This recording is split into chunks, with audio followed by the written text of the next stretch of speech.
Bonjour. Alors, aujourd'hui, nous allons analyser un problème lié à la sécurité routière. C'est un problème qui arrive fréquemment. Des voitures font des tonneaux lorsqu'ils font un virage. On a déjà vu qu'on pouvait faire déraper une voiture, mais faire des tonneaux, ça c'est spectaculaire. Eh oui, une voiture, ça peut tourner sur elle-même. Alors, pour analyser ce problème, nous allons considérer une voiture qui fait un tour. Donc, voilà, on va considérer donc notre véhicule. Voilà les deux phares de notre véhicule. On va dessiner la calandre du véhicule comme ceci.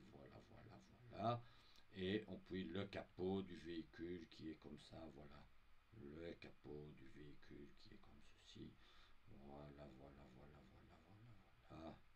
Comme ça. Là. Ici, comme ça. Alors, évidemment, on va dessiner les pneus de la voiture.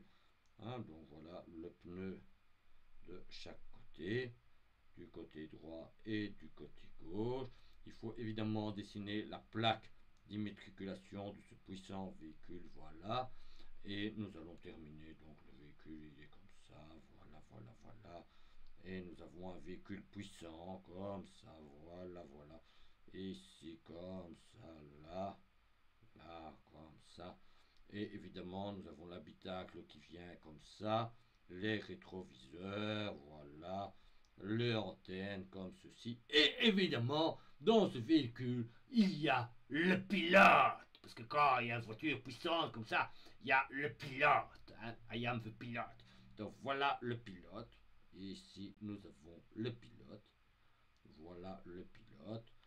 Et évidemment, vous avez la caste des êtres supérieurs, les automobilistes, et puis ceux qui sont sur le trottoir, qui regardent avec envie cette caste supérieure. Je veux parler évidemment de notre ami le piéton. Voilà un piéton, un être d'une caste inférieure qui voudrait être automobiliste, mais qui ne peut pas être automobiliste, qui regarde. Voilà. Et évidemment, tout ça se trouve sur une route. Voilà. Comme ça. Et évidemment, on peut ici dessiner un petit arbre pour faire joli. Voilà, on va dessiner un petit arbre pour faire joli ici. Un petit sapin comme ça. Voilà. Un petit sapin, un deuxième petit sapin ici. Comme ça, voilà. Deux petits sapins. Ah, cool. Ok, alors évidemment, la question c'est quand est-ce que la voiture fait un tonneau? La voiture fait un tonneau quand elle fait un virage. Donc fondamentalement, quand tu fais un virage, donc on va considérer ici qu'on est en train sur une route qui tourne. Voilà la route qui tourne. On regarde ça d'au-dessus maintenant. Ok. Donc on a ici la voiture qui est là. Voilà la voiture qui est là. Comme ça. Voilà les quatre pneus. La voiture qui est ici. Voilà. Ça, c'est la voiture. On a le monsieur, le chauffeur qui est ici. Voilà, ça, c'était le chauffeur, le crâne du chauffeur. Le piéton qui se trouve ici. Voilà. Et on a les arbres qui se trouvent là. Voilà les arbres qui sont ici. Voilà les arbres comme ça. Ok. Voilà. Ça va? Alors, quand la voiture, elle avance comme ça, dans ce sens-là. Ok. Et quand elle risque de faire un tonneau, elle va faire le tonneau vers l'extérieur. Ah ouais, elle va faire le tonneau vers l'extérieur. Parce qu'a priori, tu te souviens que pour la faire tourner, il faut mettre, donc ça c'est la vitesse, il faudra mettre une accélération centripète, mais la voiture elle n'a pas envie de tourner. Et donc si ça se passe mal, elle va culbuter. Et donc elle va faire une culbute par là, comme ça. Ok. Donc vu de face, ce qui va se passer, c'est la voiture, elle va faire une pirouette comme ça. Voilà la roue de la voiture, le truc qui est comme ça devant, voilà, la voiture elle est comme ça, elle va pirouetter comme ceci, pilou, comme ça, youp, Voilà, voilà. Et elle va me faire une pirouette de cette manière-là. Loup, loup, loup, loup. Ok? C'est comme ça qu'elle va faire. Avec le chauffeur qui est totalement perturbé. Hein, il est là. Voilà, le chauffeur, il est ici. Il est là. Et il sent que ça va mal se passer. Et il crie au secours. Help, je vais faire un tonneau. Ok? Tu vois comment ça va se passer? C'est ça qu'on veut analyser. Alors, ce qu'on va analyser, on va regarder ce qui se passe dans le plan que j'ai dessiné. Donc, on va prendre cette figure, comme ça. Voilà. On va copier ceci. OK. Et on va le mettre sur la page suivante. Coller là, voilà. On va légèrement réduire ce dessin, comme ceci. Voilà, voilà. OK. Et on va le mettre tout de suite, pilou pilou. On va prendre celui-ci aussi. Voilà, voilà. On va copier celui-là. Et on va le mettre ici. Pilou pilou. Là, comme ça. OK. Alors, on va mettre un système d'axes. Alors, regarde bien. On va mettre le système d'axes comme suit. Pilou pilou. On va le mettre comme ça. On va dessiner un système d'axes comme ça. Là, là. Avec X ici. Y ici. Et la voiture va dans l'axe des Z. Donc fondamentalement, si je reprends ce système d'axes sur ce dessin-ci, on a un système comme ça, avec X ici, et Z, la direction dans laquelle la voiture progresse. Hein, on va un tout petit peu mieux dessiner le bazar. La voiture, elle avance dans l'axe Z, donc la vitesse, elle est comme ça. Et si la voiture tourne, elle a une accélération centripète. Et l'accélération centripète, elle vient comme ça, dans l'axe des X. Et je peux l'écrire comme pilou pilou V carré sur R. R, c'est le rayon de courbure du virage. Ok? Et donc, on a bien une accélération centripète. Ok? Alors, si tout se passe bien, c'est-à-dire que si la voiture ne dérape pas et ne fait pas de tonneau, il suffit de regarder tout ce qui se passe dans l'axe XY pour regarder que ça reste à l'équilibre. C'est-à-dire que l'accélération centripète est générée. Alors, on va regarder un peu comment il faut visualiser notre voiture. Eh bien, on va refaire un petit schéma de notre voiture. Regarde là. Voilà, la voiture, elle se présente comme ça. On a une voiture comme ceci. Voilà, avec le capot, tout le bazar ici, le truc comme ça, et notre chauffeur qui est ici. Ok. Quelles sont les forces qui agissent sur cette voiture?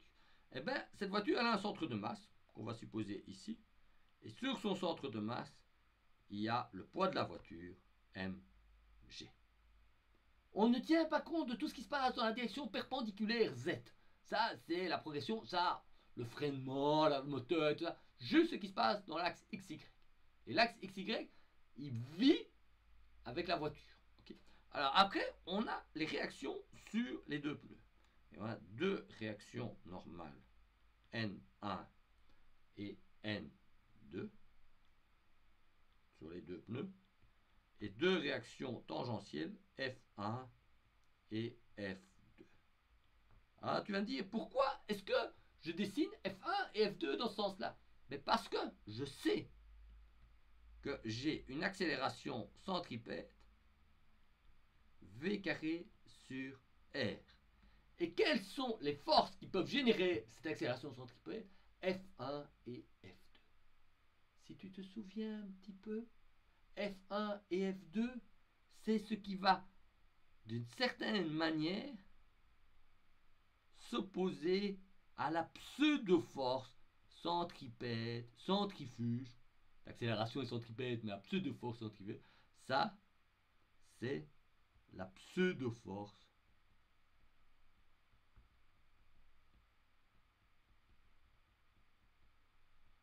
centrifuge. Tandis que ceci, c'est l'accélération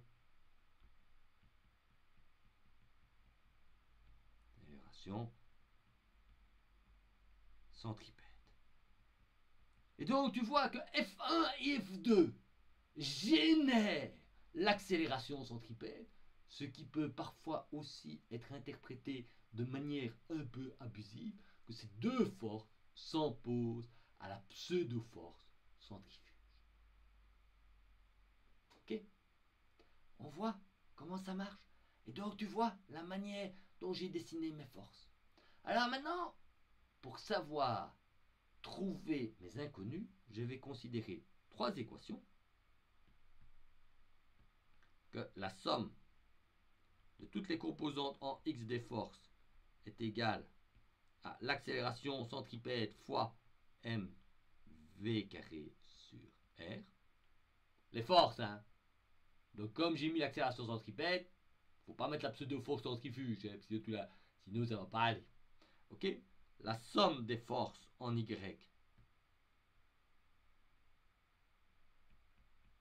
est égale à 0 et la somme des moments est égale à 0.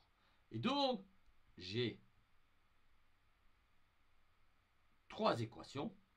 Et si j'ai trois équations, c'est assez évident. Si j'ai trois équations,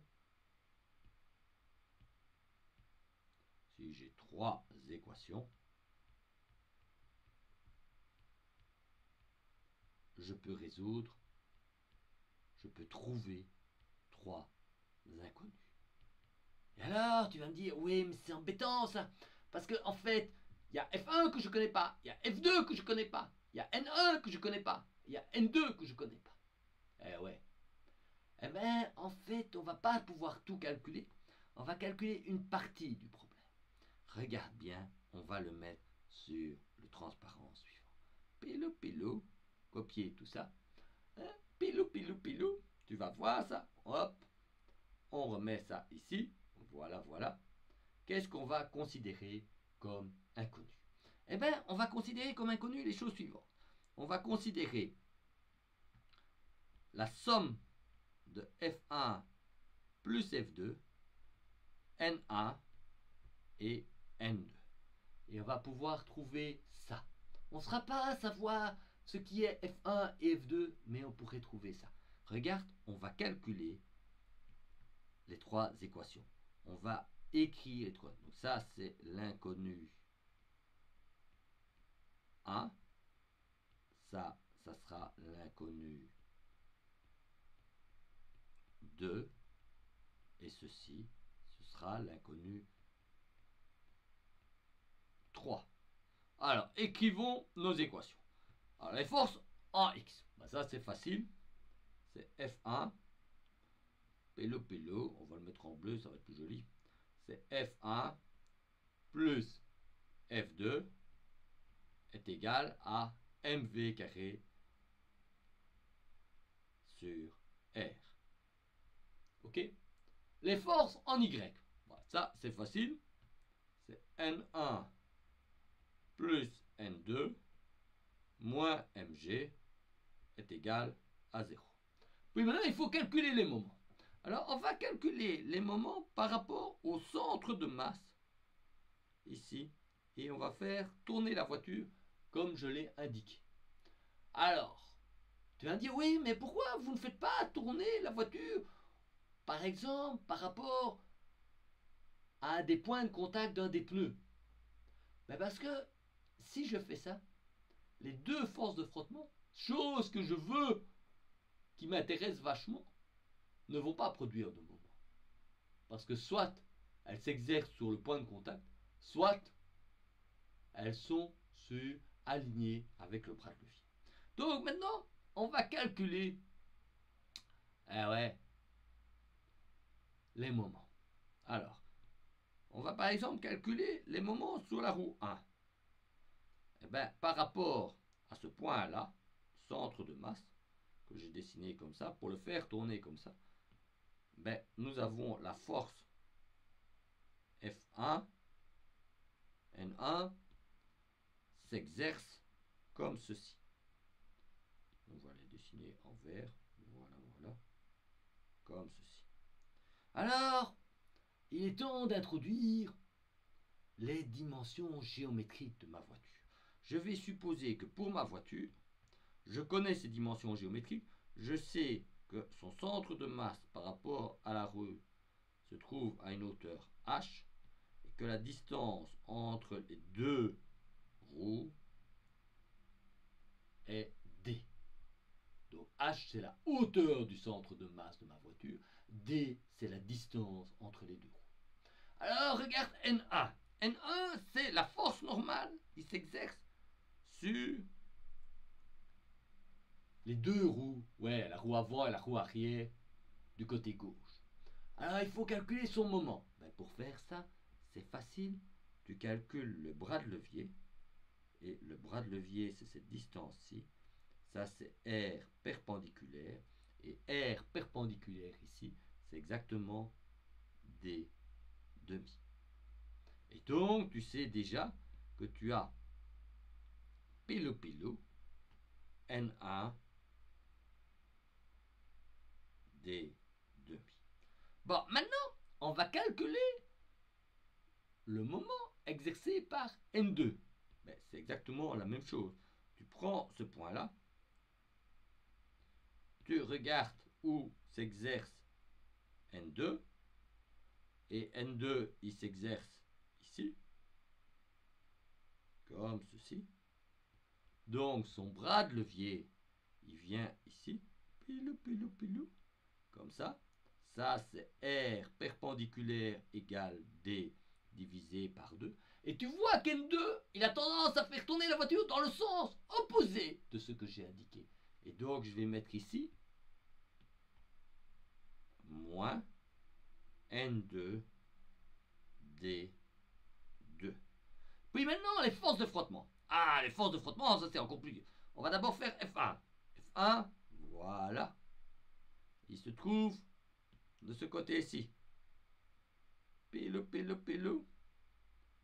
Là. Et tu as la force de frottement qui vient comme ceci. F1. Et maintenant, tu calcules le bras de levier. Et le bras de levier, c'est cette distance-là. Et cette distance-là, c'est H. Et tu vois qu'F1 fait tourner la voiture dans le sens que j'ai indiqué. Ça tourne bien de cette manière-là. Ok? Donc, tu mets ici plus F1 fois H. Et puis, tu prends F2. Et F2, il se présente comme ça. Pilou. Tu as le F2 qui vient là. Comme ça. Et le bras de levier qui vient se dessiner comme ceci. Voilà. Qui vaut H aussi. Et tu vois que F2 fait aussi tourner la voiture dans le sens indiqué. Plus. Et donc tu vois bien que c'est les forces de frottement qui vont faire tourner la voiture. Tandis qu'a priori, c'est la force N2 exercée sur le pneu extérieur qui a tendance à empêcher la voiture de tourner. Mais évidemment, ça dépend du rapport de toutes ces forces. On a donc maintenant nos trois équations. Tu as bien vu comment j'ai calculé les moments, parce que les moments, c'est ce qui est la partie un peu difficile du dessin. Voilà, comme ça c'est plus joli. Et on va prendre nos trois équations. Alors tu vas me dire, j'ai trois équations et j'ai trois inconnus. Ben oui, tu as trois inconnus. Regarde, je peux écrire ça comme ça.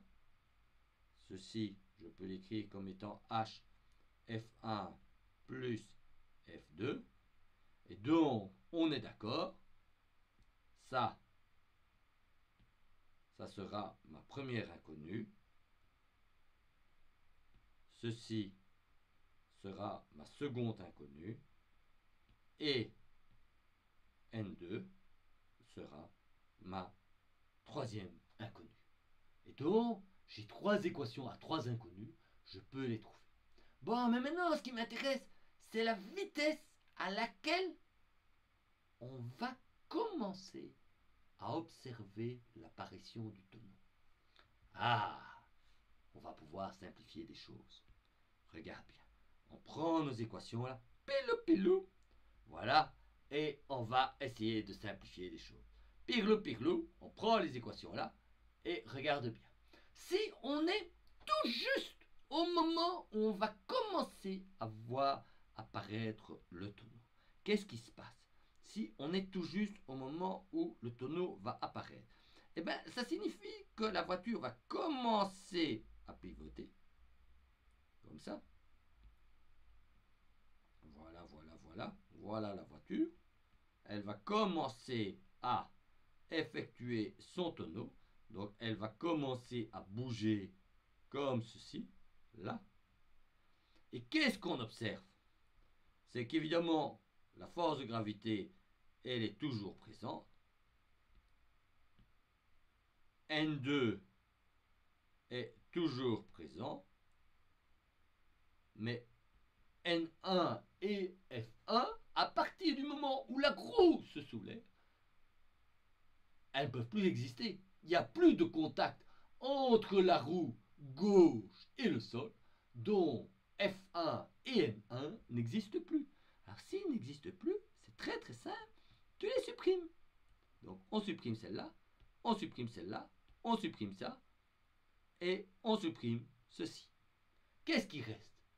Eh bien, de la première équation, regarde ici, de la première équation, on va pouvoir immédiatement déduire que F2 est égal à mv carré sur R.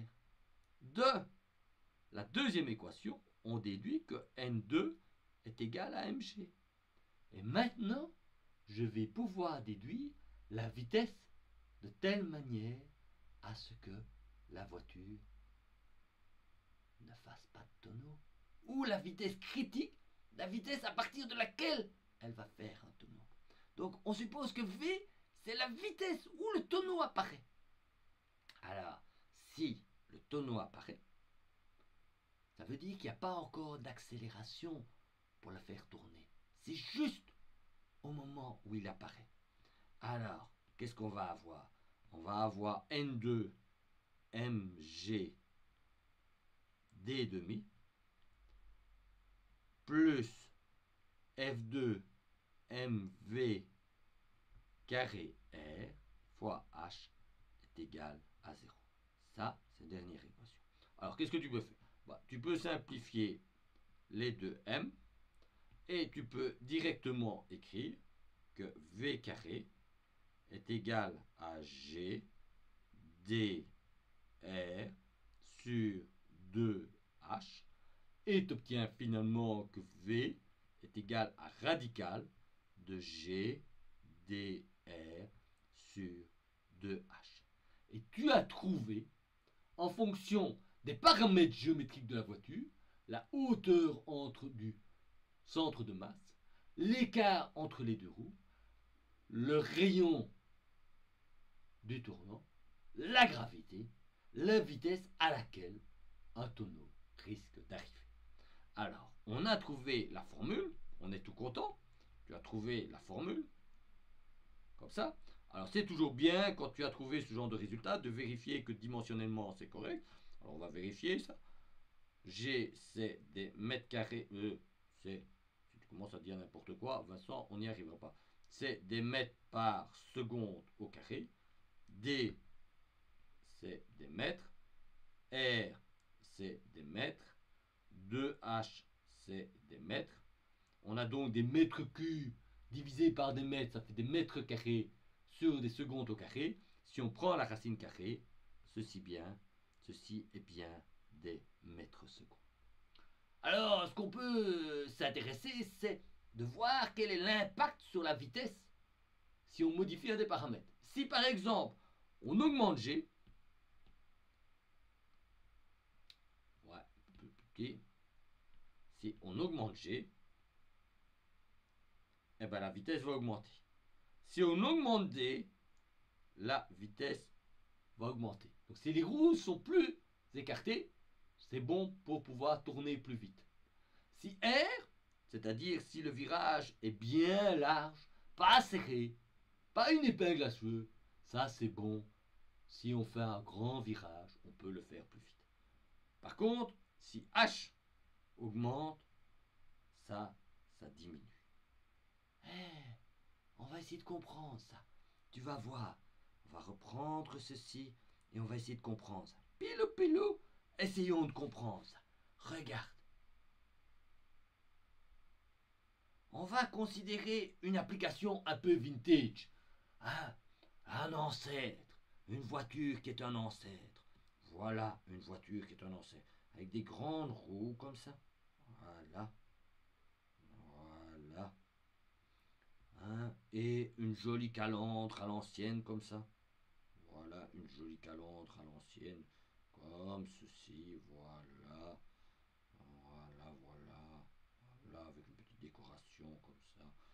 Voilà, voilà. Le chauffeur qui se trouve ici.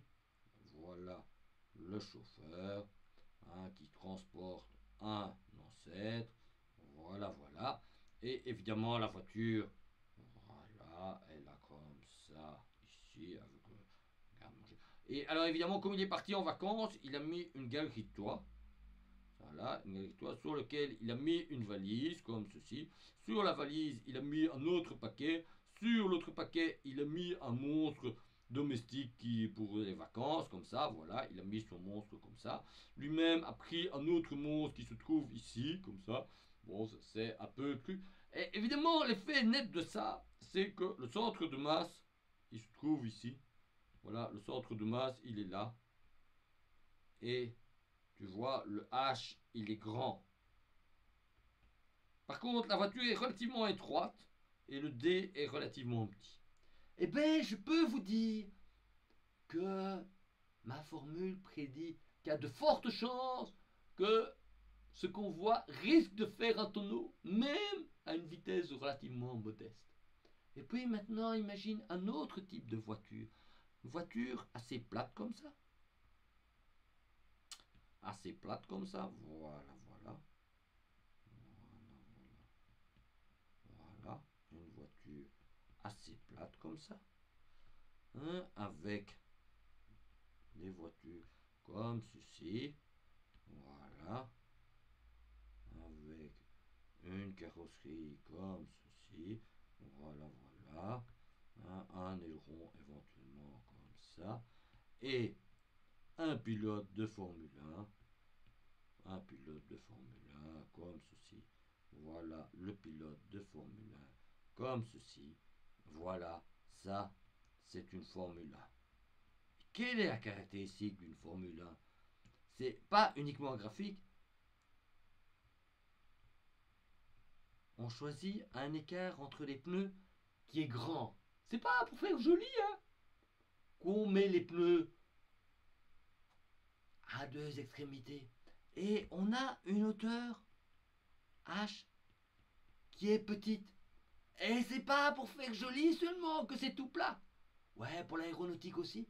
Mais ça permet d'éviter de faire des tonneaux dans les tournants. Et donc, tu vois,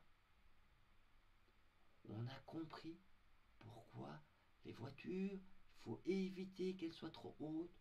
Parce que si tu mets des tonnes de trucs sur ton toit, tu risques de faire des tonneaux. Parce que ton centre de masse va monter. Et tu vois tout de suite que si on n'avait pas tenu compte que la voiture était un corps solide et qu'on avait juste dit que c'était un gros point rouge, comme ça, ben alors on aurait juste eu l'équilibre entre la force de gravité et la réaction normale. Et la force de frottement, elle serait simplement comme ça. Voilà. Et elle vaudrait simplement